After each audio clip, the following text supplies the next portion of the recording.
नमस्कार। अभिनव कहानियाँ में आपका स्वागत है। हमारी आज की कहानी है कर्मों का फल। सरला जी के घुटनों में काफी दर्द रहता था। उनसे जमीन पर बैठा नहीं जाता था। इधर उनके पति देवेंद्र जी की तबीयत भी ठीक नहीं रहती थी। घर में पैसे की कोई कमी नहीं थी। देवेंद्र जी ने बहुत गरीबी से निकलकर अपना व्यापार खड़ा किया, जिसमें उन्हें बहुत सफलता मिली। पूरा जीवन अपने और अपने परिवार के लिए हर सुख साधन का इंतजाम करते रहे। अपने दोनों बेटों को अच्छी शिक्षा दिलाई।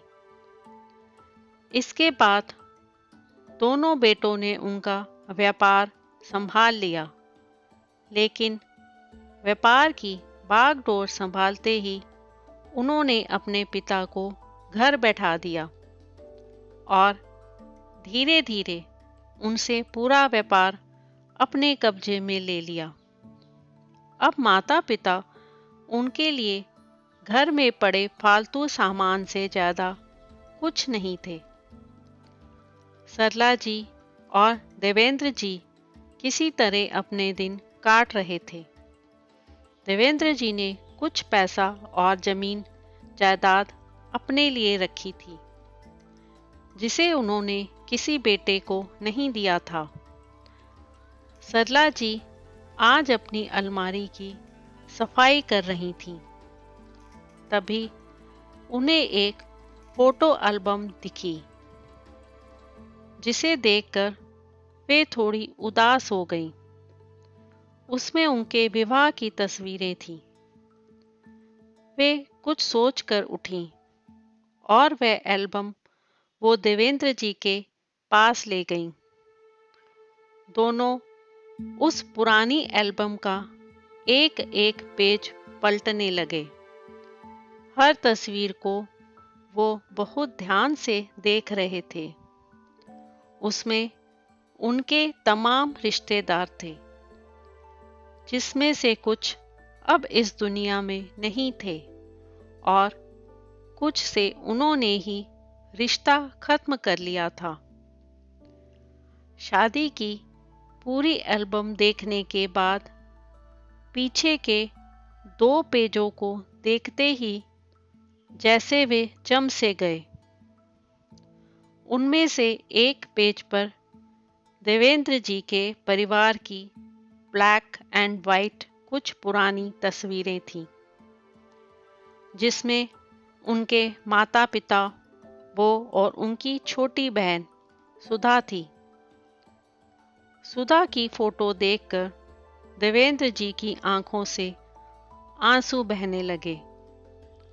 बचपन की वो यादें ताजा हो गई, जिसमें वे सुधा के साथ खेलते थे, साथ साथ स्कूल जाते थे।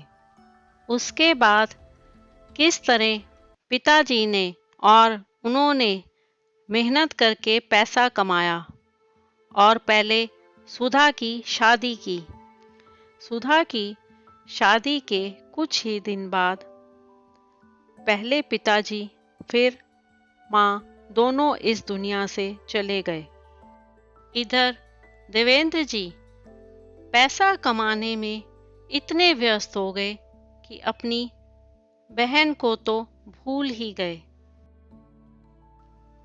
देवेंद्र जी बिलक बिलक कर रोने लगे। सरला जी ने रोने का कारण पूछा तो देवेंद्र जी ने कहा, मैं पैसे कमाने के चक्कर में अपनी बहन को तो भूल ही गया। आज कितने वर्षों से वह हर साल मुझे राखी भेजती है, लेकिन मैंने कभी उसकी राखी नहीं बांधी और उसके साथ एक चिट्ठी होती थी, जिसे मैंने कभी नहीं पढ़ा, ना कभी जवाब दिया। सरला जी भी भावुक हो गईं। उन्होंने कहा, हाँ, अपराध तो हमसे हुआ है, शायद आज उसी की सजा भी हमें मिल रही है। हमारे पास पैसा है, सब कुछ है, लेकिन फिर भी हम अकेले हैं। आज अपने ही बेटों के लिए हम गैर हो गए। हमें उनके व्यवहार से कितना बुरा लगता है। ऐसे ही सुधा को भी कितना बुरा लगता होगा। ये आज समझ आ रहा है, लेकिन छोटी होते हुए भी उसने अपना कर्तव्य हमेशा निभाया। समय पर राखी भेजी, लेकिन हमने कभी उसका हाल जानने की कोशिश नहीं की। देवेंद्र जी रोते हुए बोले, पैसे के घमंड में मैंने उसका बहुत दिल दुखाया था। याद है, मेरी शादी पर जो उपहार लाई थी, वह भी मैंने वापस कर दिए कि इतना घटिया उपहार हम नहीं ले सकते।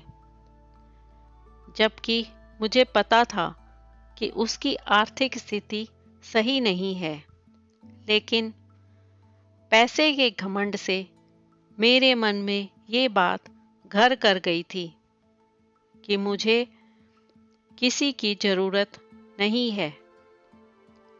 मेरे अपमान से आहत होकर वह चली गई और आज तक दोबारा मुझसे मिलने नहीं आई।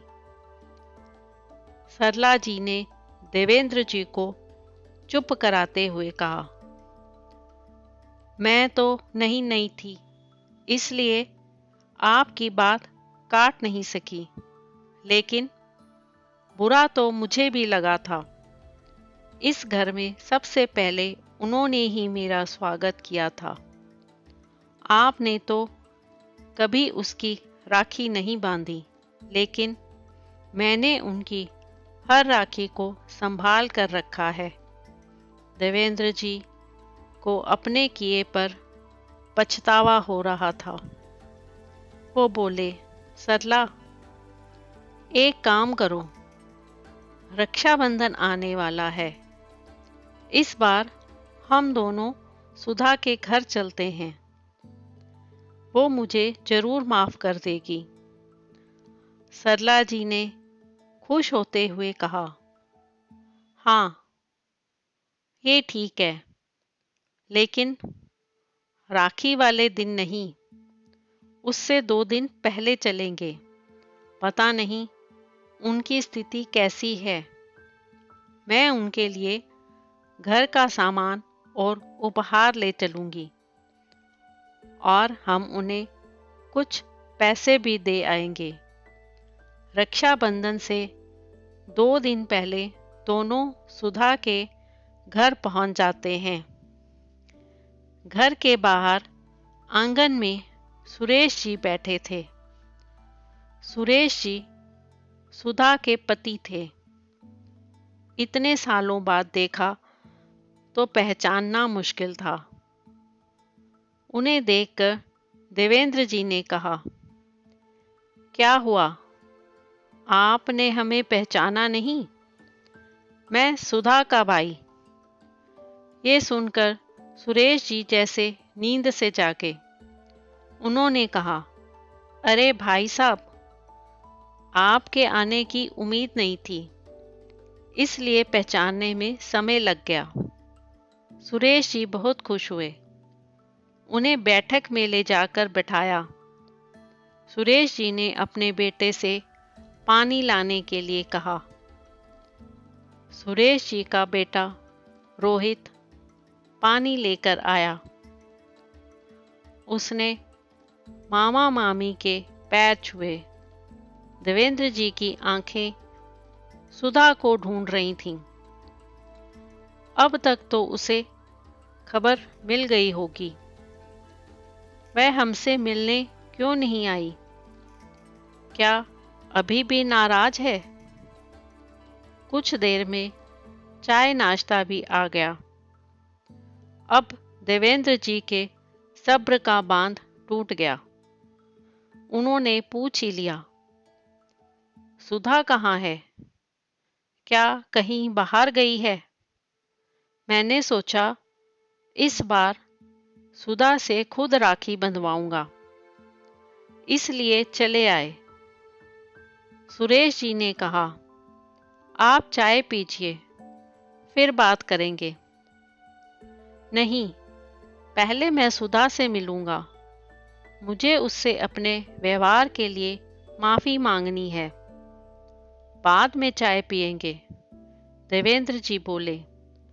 सुरेश जी ने उन दोनों को घर के दूसरे कमरे में आने के लिए कहा। देवेंद्र जी और सरला जी जैसे ही अंदर गए, सामने दीवार पर सुधा की तस्वीर थी, जिस पर माला टंगी थी। ये देखकर देवेंद्र जी और सरला जी रोने लगे। सुरेश जी की भी आंखों से आंसू छलक आए। उन्होंने खुद को संभालते हुए कहा, आपकी शादी से आने के बाद उसका दिल टूट गया था। वह आपको अपने पिता की तरह मानती थी।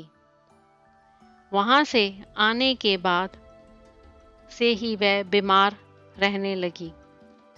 धीरे धीरे उसकी बीमारी जानलेवा हो गई। कोई भी दवा काम नहीं करती थी। देवेंद्र जी ने रोते हुए पूछा, ये सब कब हुआ? आपकी शादी के 2 साल बाद ही वह हमें छोड़कर चली गई। वह यही कहती थी, पता नहीं क्यों भैया नाराज हैं, पर एक दिन जरूर अपनी छोटी बहन को माफ कर देंगे और मुझसे मिलने आएंगे। ये सुनकर देवेंद्र जी फूट फूट कर रोने लगे। उन्होंने कहा, बहन, मुझे माफ कर दे। पैसों के घमंड ने मुझे अंधा बना दिया था। सुरेश जी ने आगे बताया, अपनी आखिरी इच्छा के रूप में उसने मुझसे कहा कि हर साल भैया को राखी भेजते रहना। इसलिए मैं तब से राखी भेज रहा हूँ। देवेंद्र जी और सरला जी का मन उदास था।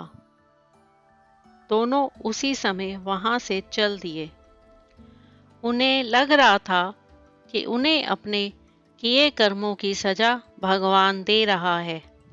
जो व्यवहार उन्होंने अपनी बहन के साथ किया, वही व्यवहार आज उनके बच्चे उनके साथ कर रहे हैं। तो दोस्तों, आपको आज की कहानी कैसी लगी? लाइक और कमेंट करके ज़रूर बताएं और चैनल को सब्सक्राइब करना बिल्कुल ना भूलें। तो मिलते हैं एक नई कहानी के साथ। बहुत बहुत धन्यवाद।